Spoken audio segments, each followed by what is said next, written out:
Danny, good morning. Guten Morgen. Guten Kia Morgen. ora, kia Guten ora. Morgen.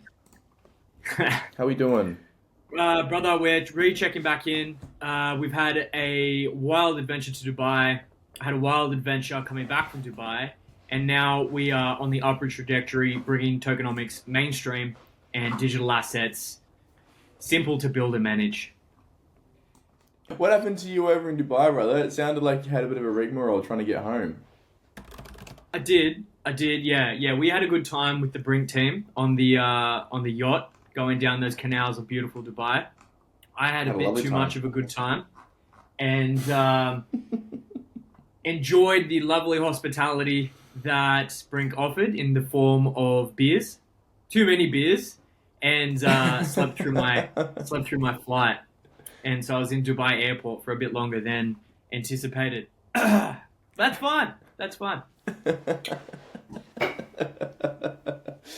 No, I think this trip was a What did tremendous you? success. To be honest with you, I thoroughly enjoyed it. I didn't actually. I liked Dubai more than I thought I was going to like Dubai, which is weird. I typically I'm not much of a traveler. When I go traveling, I can only do it for so long, just because I start to get my desk withdrawals, so to speak. I'm so used to living in my little cave that it feels weird when I come out of it. But no, like I didn't really have that feeling when I was in Dubai. I thought it was an incredible place. People there are amazing. The food's amazing. The sort of the experiences that we got to have were very, very privileged. I felt like it was just I felt very spoiled basically, and I honestly cannot wait until we can finally make another trip over there and hopefully see more of the UAE. I mean, we need to go see Abu Dhabi and those are the places too. Absolutely. Yeah, I feel like we got treated. The whole Token 2049 turnout was awesome. Brink really curated an amazing experience for us, catching up with. I mean, like even the guys we were on the trip with Nav and Ryan, Levi, Tom, Nick. Have I missed anyone? So not really. I mean, those are the guys who were mostly hanging out. I mean, Kareem was there too. Kareem was Oh, awesome to hang out Kareem too. with. Yeah, yeah. Shout out Kareem and shout out Kareem's ice cream gig. That's unreal. Dan, you've just before we jump into our checklist on what founders and investors should be going through pre-TGE in their tokenomic model, you've made some pretty bold claims on the timeline about KAITO. Mm, yeah, I Can have. you walk us through where this originated from, your reasoning, your logic, why you did this, what tools did you use to come up with that kind of conclusion, and where you see this going? Yeah, I've sort of been peripherally aware of Kato for a little while, and we have a new tool that's going to hit the market soon that enables us to look at things, uh, indicators around certain pricing mechanics that give an understanding as to where a token may be going in terms of price direction. And so when I was doing sort of an initial search, we realized that Kato, we use something internally called a stability score. Now, this stability score is still quite an early version and it's going to continue to get better over time. But even this early version saw a stability score in Kato of around zero point 0.8. And for reference, the higher the score, the better. And it's scored out of 10. So they scored a zero point 0.8 out of 10, which is incredibly low. And it got me thinking about how the health of the token is actually looking, considering they've boosted about 160% up over the past 30 days. So this is quizzical, right? It's like if the stability score is so low, but the price change has been so high in such a short period of time, I felt like it would be worth looking a little bit deeper. So a couple of things popped out to us. We started to look at the token velocity. Token velocity essentially refers to how often the token is changing hands. There's a couple other elements that are associated with it, but that's sort of the be all, and that's the basics. And we measured a token velocity, I think it was about 1.5. Currently, it's sitting around a zero point 0.7. The healthy range for a token velocity is around 0.02. So even at zero point 0.7, they are magnitudes higher than where they should be from a velocity perspective. And again, this is not looking very good at all. So just based on these two key indicators, which have not failed us in the past so far, my initial thinking is that this token is going to go down and relatively soon. After we'd made this thesis and after we had sort of started to say this could be going in the wrong direction, I actually came across a post on Twitter from I can't even remember his name. He's a smaller Twitter influencer, but he's usually quite onto it when it comes to this sort of stuff as well. It starts with M. I'm so sorry, I can't remember his name. Might be Moses or something. Anyway, he posted a tweet, and it was an image of a document from an internal KAITO agreement with their market makers, and it essentially details when the market makers should be putting money into the token, how much they should be putting money in, and at sort of like what price levels. And what this clearly demonstrates is artificial price action. So now we've actually got some internal documents that have leaked. They probably shouldn't have leaked, but it's further supported the thesis. And after I've seen these documents, what I think has happened is they have a very low stability score, they have very high token velocity, and their token has increased 160% in 30 days. The inference is that they are artificially pumping the price. More than likely, as price goes higher, they're sort of selling some tokens to take some value out of the market, which is very typical. But unfortunately, this practice can only last for so long. You can only continue to buy and recycle price for so long before it becomes unsustainable. And because of that, we think it's going to be going to a very, very low number very shortly. I mean, if price has gone up 150% in the past 30 days, from something like 84 cents, I imagine it's going to be visiting 84 cents very soon. Okay, can you just break that down a little bit for me? Because, I mean, look, we all know that we need market makers. Market makers maintain price. That's what keeps people engaged. That's what keeps volatility happening and ultimately money in the market, right? Mm. Why is this an actual problem for this particular project? So what we think is happening is keeping liquidity artificially thin. So the only way that you can get such a large price impact is if your liquidity is really thin and you're either buying or selling it. In this case, they're buying it. So what I think's happened is they've kept liquidity intentionally thin across the exchanges that KAITO is trading on. They then have people putting in tons of buy pressure into a thin market, which creates artificial price increase. And quite successfully. I mean, it's gone up 160% in 30 days. However, the problem with this is anytime there is too much sell pressure into thin liquidity, the opposite also occurs. So instead of price going up, price will just drop like a rock. And this is actually what happened with Mantra. Mantra were keeping liquidity thin on purpose. They were then artificially inflating the price. And then it was, within about 5 minutes, we saw that their inflation rate had shot up like 45% because a ton of new supply had entered into the market. Now, JP is trying to claim that this didn't happen, but data doesn't lie. So we saw the data and we knew that there was a ton of supply about to hit the market, which creates a ton of sell pressure, which creates a very, very bad token price in an environment with thin liquidity. And so right now with KAITO, their market makers are holding the price up, but the minute there's a little bit too much sell pressure, the minute the sell pressure is higher than what's happening from a buy pressure perspective, the price will die. Right, because there's no organic price action, ultimately. Yeah. There's there'll be nothing holding it up, and you'll end up with the organic price action will be the sell pressure, and the artificial price action will be buy pressure, and organic sell pressure will almost always win over artificial buy. Right. Okay. And so you mentioned the tracker. So what and the volatility ratio? Can you just break that down for someone who gets volatility, but what does that ratio actually mean, on that spectrum? So with stability, if your token is incredibly volatile, I mean, volatility can be good. I don't want to sort of start the conversation by saying volatility is bad, because in markets that are new and maturing, volatility can actually be a relatively positive sign of growth. And however, in this particular case, the volatility is just not stable. So over time, what we consider will happen is that this volatility will sort of crumble price token as a result. And then velocity also ties into the volatility. They're two separate things. They sound quite the same, but they're very separate. Velocity is essentially a measure of volume to market cap ratio.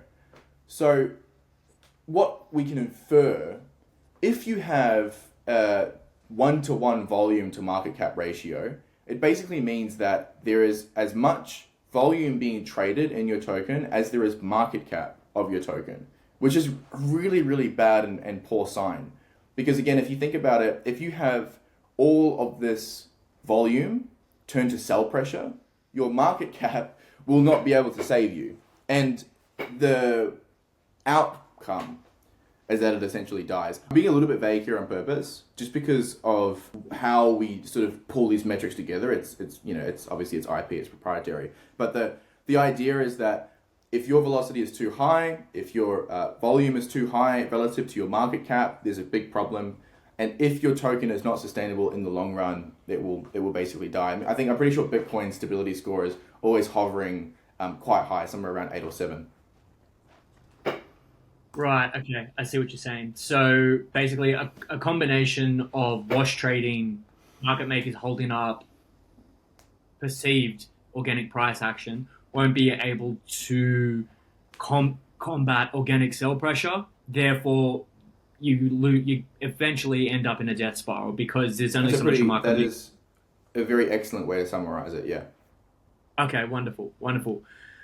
Okay. All right. Well, this leads me into my next question because you brought up the tracker. We've got a lot of new developments on the Tokenise front. Can you just give us a quick highlights reel on what's upcoming with Tokenise, when we can expect these kinds of updates, and what people are loving about the platform so far? Yeah, so first and foremost, our alpha is releasing, we're thinking very early Q3. It's almost done, basically, but we would rather just have it refined and have some bugs tested and make sure that the initial community sort of get access to it first, and then we'll roll it out publicly. So the alpha will be public in the next couple of months. And then with that alpha, there are going to be two key sort of tooling offerings.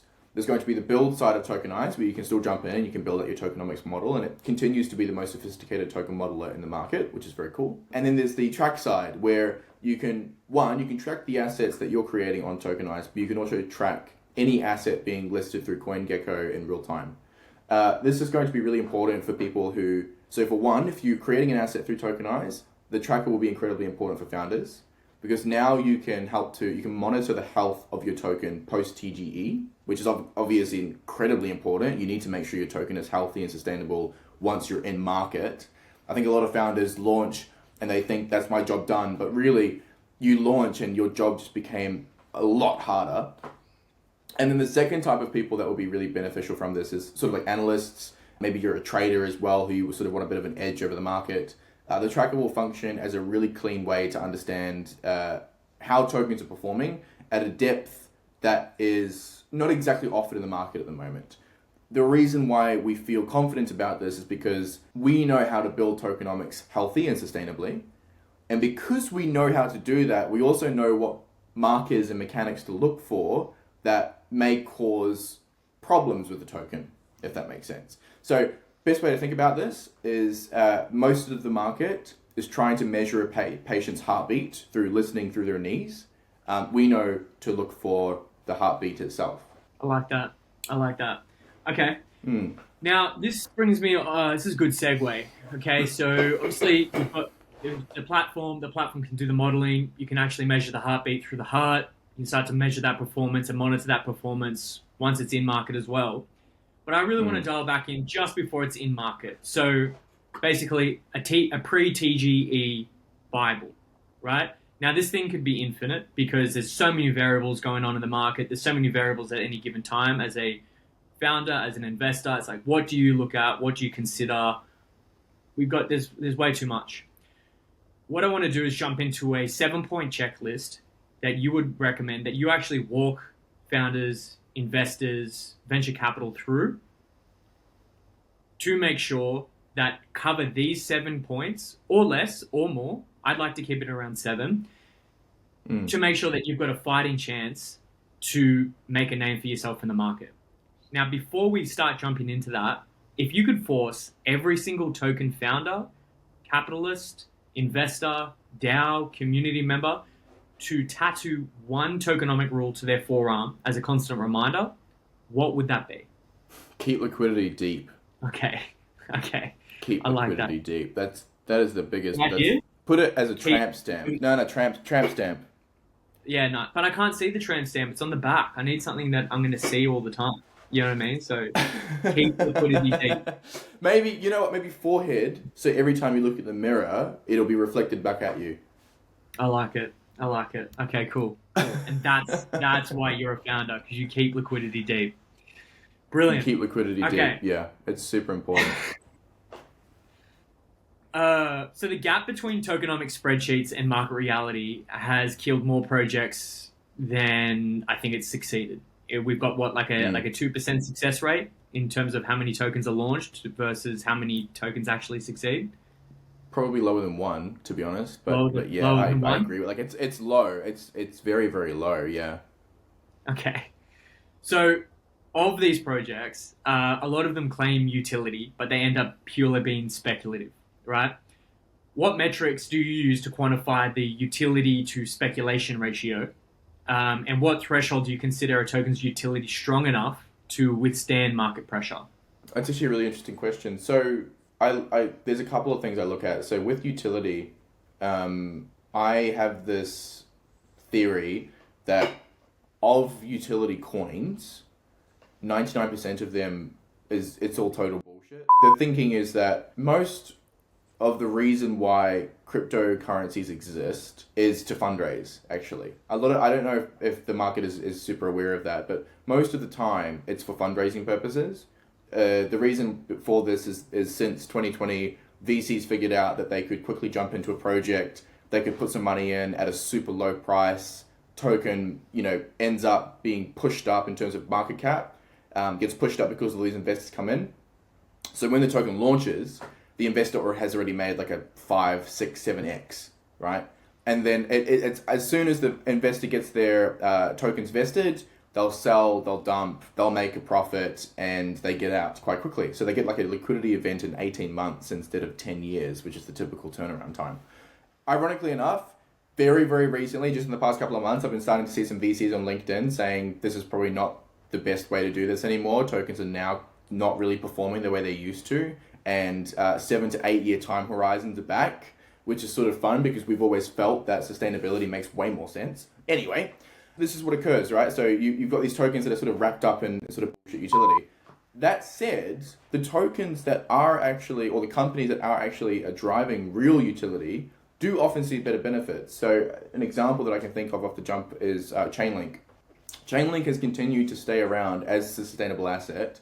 And they're not exactly sort of like shooting up into the moon, but they've managed to stay around at a pretty solid, sustainable return over time, mostly because most of the market uses Chainlink oracles for their price feeds. And the utility that's been baked in natively into the platform has really succeeded for them. And that's what has sort of continued to keep them around and keep that volume increasing and keep people sort of buying into the project and buying into the asset.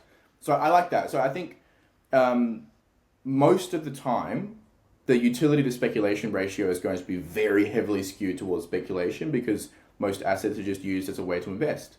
What I think and what I would like to see as a change over the next 5 to 10 years is that founders actually start to take utility really quite seriously. And as a result of regulations starting to catch up with the world, that people will start to launch, call a spade, and they'll basically start to launch, in some sense, a security that is hopefully regulated and compliant and is in line with those sorts of key metrics and key data points. So as we move forward as an industry and as the industry matures, I think actual proper utility tokens will start to come out as a result. And then all of these other assets that are really just being used as fundraising tools will more than likely be sort of funneled into some sort of security category. Okay, got it.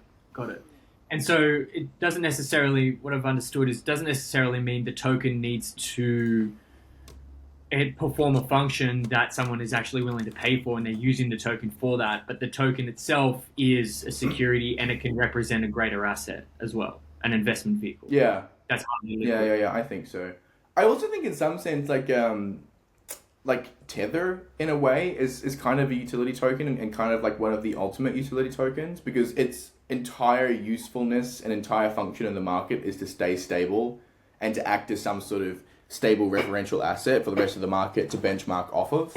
And in that definition, they've done exceedingly well. So if you considered, a stablecoin's product market fit as being straight up utilitarian in the way of benchmarking assets, then I think Tether's done a fantastic job and USDC's done a fantastic job, and I think we'll start to see more stable coins as a result. Got it. Now, this brings me on to my next question, the liquidity to market cap ratios and an analysis in that.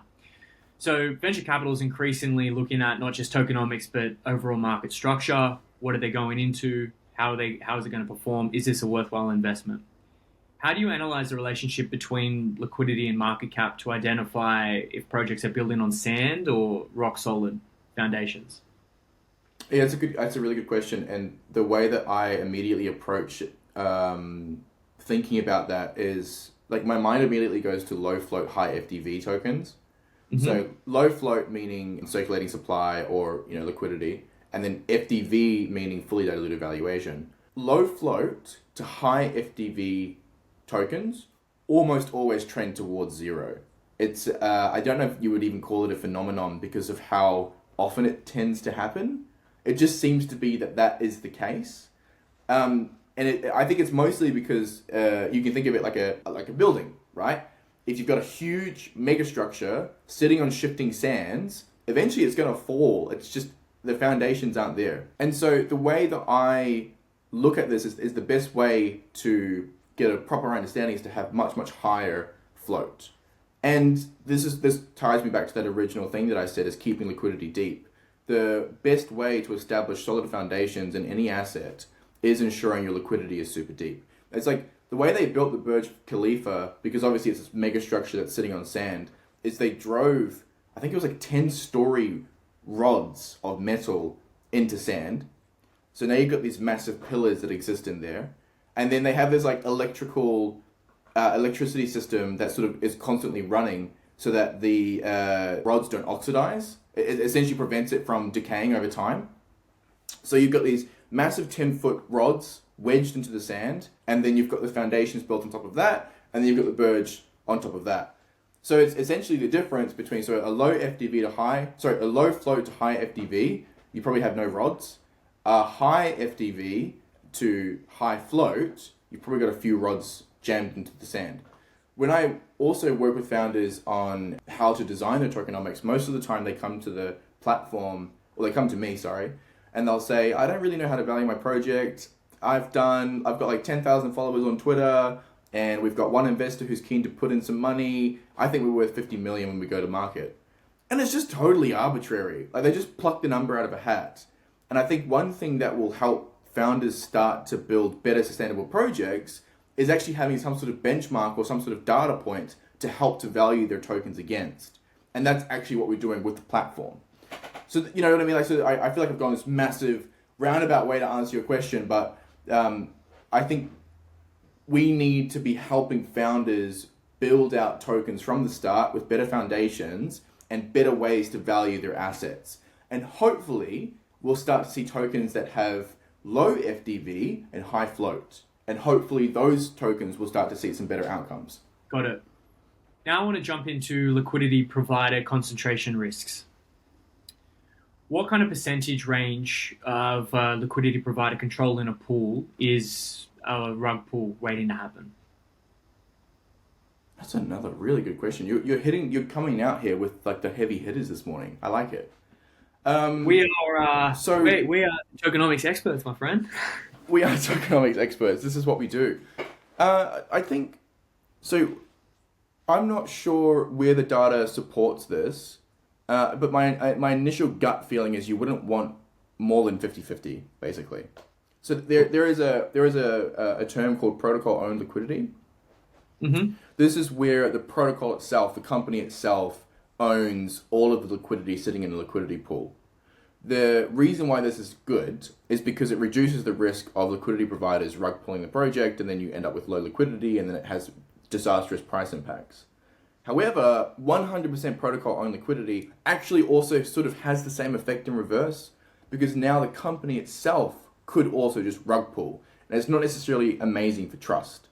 And so because of these two opposing forces, so to speak, then what I think makes the most sense is some sort of 50-50 relationship where the protocol puts up 50%, that leads to a really good foundation from a consistent liquidity perspective. The other good part about this is that because the protocol has all of this liquidity in the pools, they're also sucking up fees from wherever they're on, so like Uniswap or SushiSwap or whatever. And so this actually acts as a secondary revenue source, which incentivizes the protocol to continue to keep that liquidity in the pool. So that's a good thing, right? And then the other side of it, the 50% is community. This will help to keep things a little bit more decentralized. It'll help to make sure that the community have a little bit more control over the pool. And it will also ensure that they're also deriving fees and they're also getting revenue, which also helps to keep incentivizing them to have this little beautiful cycle. So I think, I'm not exactly sure where the data sits on this, but I think 50-50 makes the most sense. Okay. What's your methodology for evaluating a liquidity provider, and what kind of strategies would you recommend to mitigate kind of single points of failures?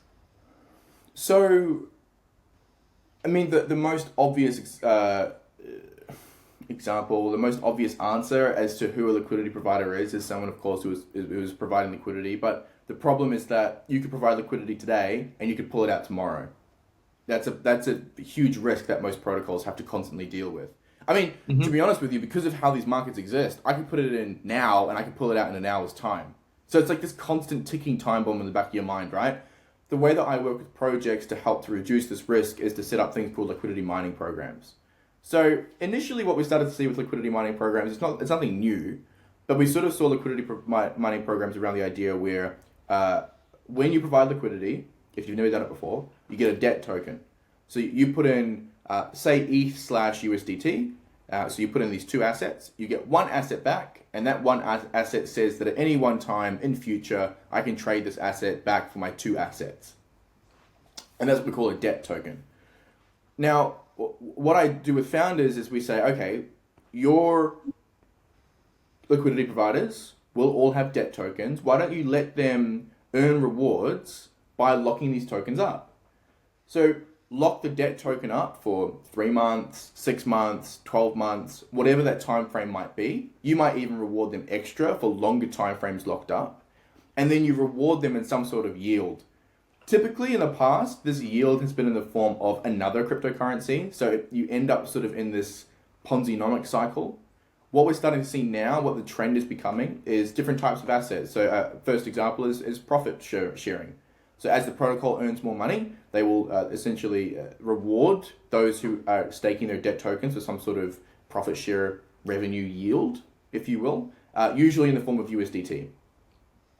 And this helps to create a stable yield mechanism while also ensuring that liquidity providers, because they're locked up for a time horizon, they can't just rug pull the liquidity whenever they want to. And so this helps to create and establish more confidence in the market, more trust. As a flip to this, another way, so the way that protocol-owned liquidity can sort of help to do this as well is just straight up liquidity locking. You can do this quite simply. You can just put the asset into a contract that is time-based, so it'll lock up for 12 months, you can't touch it, and then it'll unlock after 12 months. Of course, the protocol can't be generating its own yield from locking up its own debt tokens. Again, you just sort of start to fall into this Ponzi-nomic category, but it is a way to establish trust with your community. So the point of what I'm saying here is, as a way to reduce risk around LP and as a way to increase confidence and boost trust, you can create these sort of programs that incentivize people to lock their liquidity up for a certain time period. Okay, got it. But if I was to say, hey, like we're just encouraging people to, like we're basically paying people to hold a token, does that open up more risk in terms of, okay, like we are now have a separate pool that we are just paying people to hold our token for, what happens when the pool runs out? Does our project immediately lose value? No, not necessarily. So I totally see where you're coming from, but the way that the mechanics work is it's not necessarily the case. So So long okay, as the protocol's think about it earning. from a well, so think about it from a yield perspective. Okay, Yeah. if if I have incentivized you to lock up your ETH USDT by giving you ETH, there is risk because you're correct. If the pool runs out, if the pool of ETH that I'm rewarding people with runs out, then you're sort of cooked. However, what is becoming more sustainable is this profit sharing perspective. So in this instance, so in the first example, your pool of ETH does not grow.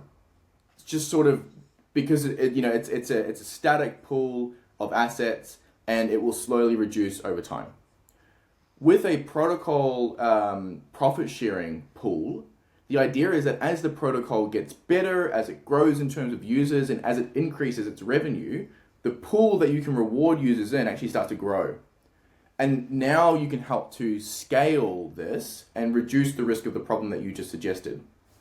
So it's something else that we identified too when we were working with projects. We realized that yield does not scale at scale. It just gets eaten up faster. There's like a curve. With profit sharing, as long as the protocol is healthy and continuing to grow, then you should continue to see yield. Of course, that is of the assumption that the protocol is continuing to grow. And so when you're thinking about locking up your liquidity, you should do a ton of research and be very, very confident that what you're locking your liquidity in will, of course, continue to grow. Got it. Got it. Now, this kind of naturally leads on to supply shock and how do we prevent supply shocks as more tokens are emitted and they come and start circulating in the market. A lot of projects that survive this aren't lucky. They've actually prepared this by simulating what these supply shocks will look like.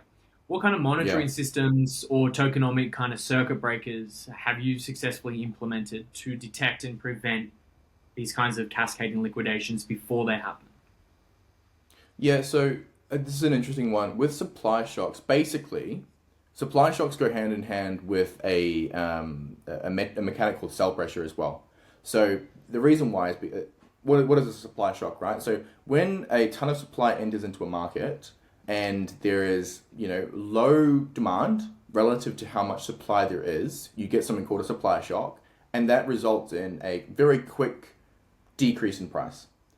The same is actually true in the opposite too. If you have a ton of demand but very low supply, another supply shock can occur in the opposite where things go up. But we'll start off with the first example as a way to illustrate what's going on. So because of tons of supply entering the market, price falling off the face of a cliff, this is potentially what we call sell pressure too.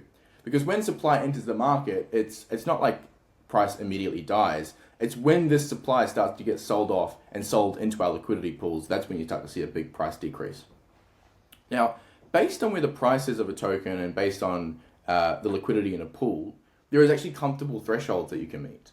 So you may still see a decent amount of sell pressure into a pool, but if your pool is deep enough, it won't actually matter that much. You come underneath the threshold of risk. And so that's how we work with our founders. We model out how supply shocks work, where the supply shocks are and where the sell pressure will hit at certain points in the life cycle of the token. Typically speaking, it's the biggest risk periods are within the first couple of years of a token's life cycle. And then beyond that point, most of the supply has hit the market, and you should be in a position where this will become less and less frequent. And so you should have now a better environment for the token to grow over time. Okay. And so we work with founders to ensure that if there is any potential supply shocks that we can see coming up, that what can we do to ensure that your risk threshold is at or below a certain level. And typically speaking, most of the time, the way to solve for this is deepening your liquidity. Okay, got it. Now this brings me naturally to vesting schedules and an analysis of vesting schedules. Many founders create ticking time bombs, poorly designed vesting schedules that don't really consider the long-term effects. We were just analyzing a couple of VC raise projects that had this just last week. What's your methodology for analyzing vesting collision points, and how do you structure unlocks to prevent these supply-driven market collapses? When it comes to vesting schedules, they're often quite finicky and it takes a lot to get them correct.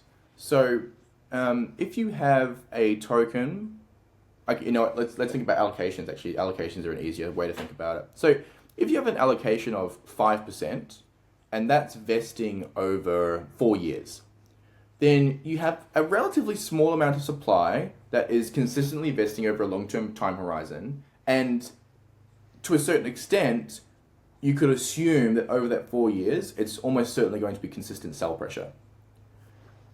This might not be a great thing. However, if it's only 5% from an allocation perspective, it's quite low compared to the rest of your supply.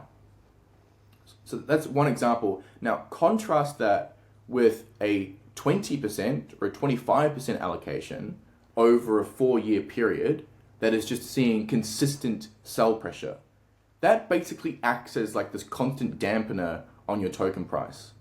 So typically what I do with founders is we try to engineer ways to ensure that we can reduce the risk of basically constant sell pressure over a long-term period, because that often just leads to this constant pushing down on your token price, which doesn't really give you a good opportunity to grow.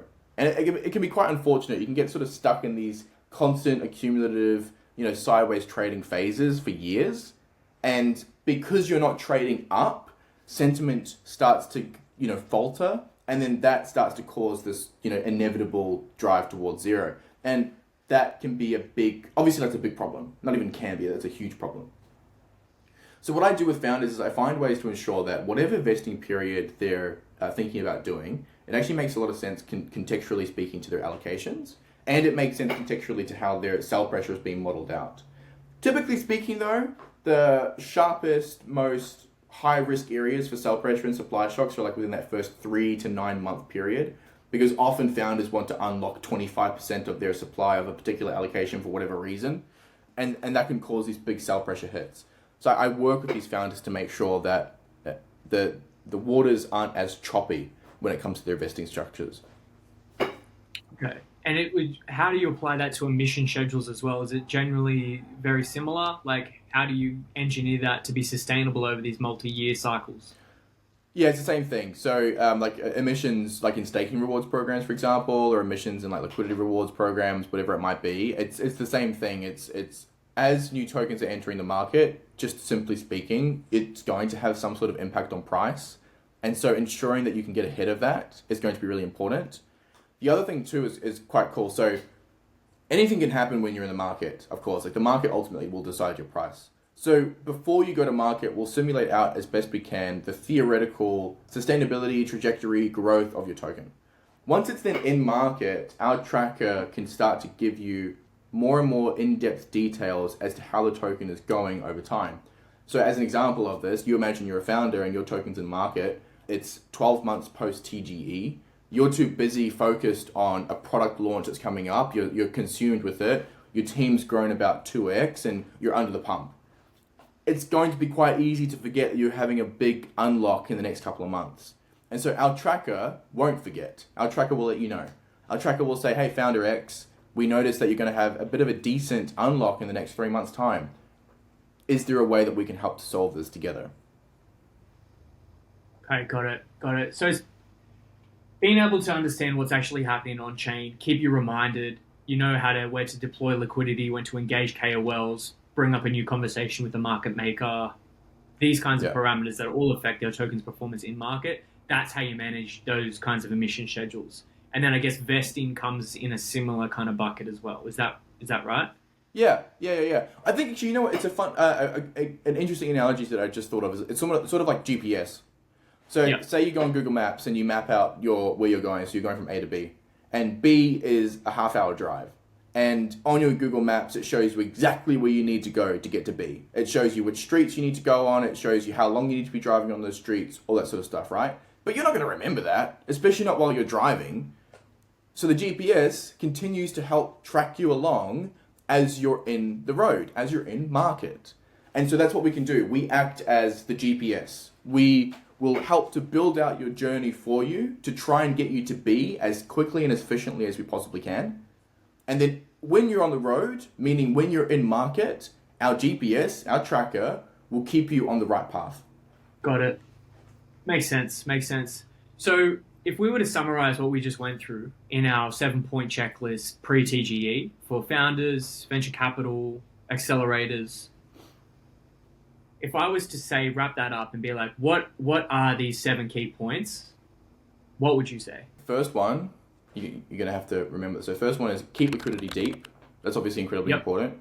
Have a clear understanding of your sell pressure and supply shocks. Have a clear understanding of the key risk areas around your allocations. So basically, have you allocated too much to one particular entity? That's a big risk point. Make sure that your vesting is well structured to prevent constant sell pressure over long-term periods of time. It's a huge risk point. 5 could be something like ensure you're modeling out everything here to the best of your ability. I mean, you got to put that in there somewhere. 6 might be something along the lines of liquidity mining rewards and staking rewards. So ensure that your community is properly incentivized to stick around for the long term. That's probably another really good one. And 7, reduce as much risk as you possibly can. I think so many founders feel like they need to go in, jump in blind, and just hope for the best. But I think if you can build a really clear way to reduce your risk profile, you're already, ahead of the other 90%. Awesome. And then we can reduce that risk profile by going through does our core product align with our actual token? Have we got an emission schedule? Is our emission sustainable? Have we done a vesting schedule analysis? Have we got a treasury diversification framework? Have we got a supply shock prevention system? Initial flow to FDV analysis? Liquidity provider concentration risk? Liquidity to market cap ratio analysis? Liquidity to circulated supply ratio? These are the kinds of elements that all bundled together really reduce the risk of your token underperforming and maintains a healthy relationship with its market structure, and ultimately all the investors in it. That's amazing. Yeah, amazing. Yeah? Makes total sense. All right. Right on. Before we wrap this up, do you have some closing remarks on what everyone can look forward to on the Tokenise platform, when alpha is due for a release, and how people can get involved? So, very, very early Q3, alpha is going to be in market. If you're thinking about launching a token, you should absolutely use the platform. We're going to have some incredible new features releasing in late Q3, early Q4 as well, which I really want to talk about, but I can't say too much. And I think if you're a founder, take a serious beat, get out of the spreadsheets. It's really hard to model out risk profiles with spreadsheets. The data fields, the rigidness, it's not useful anymore. Start to use proper tooling. If it's not Tokenise, use somebody else, but you should probably be using Tokenise. Awesome. And how do people get involved? Well, you can jump onto app.tokenise.tech anytime you like. The platform is currently live. The tracker, so when alpha goes live, we'll have two websites. There'll be app.tokenise.tech and then there'll be track.tokenise.tech. And very, very soon, you'll be able to track assets through Twitter as well. So even if you don't want to jump on the website, you'll be able to track assets in real time just through Twitter replies. So it's all coming. It's going to be there very, very soon. Cool. Really, really exciting. And when's our next workshop? I'm actually, there is a workshop coming out with foundership, I think either this week or next week. And I believe I should be able to send out an email to everyone on our customer list to invite them along to that as well. So it should be a really, really good event. Awesome. If you guys want to get involved, just download our 7-point checklist to run your token through before going to market, and you'll get an invitation to that workshop as soon as it's confirmed. Really looking forward to having everyone a part of that, asking questions, using the platform, working out what makes sense, what feels right for their project and their investors and community. And ultimately, we want to keep valuing the market. So a lot to look forward to. Any closing remarks, Dan, for this week? Get out there and deepen that liquidity, baby. Deepen that Hell yeah. liquidity. Love it. Love it. It's been a pleasure. We'll see you next week. Thank you, Dan. Thanks, brother.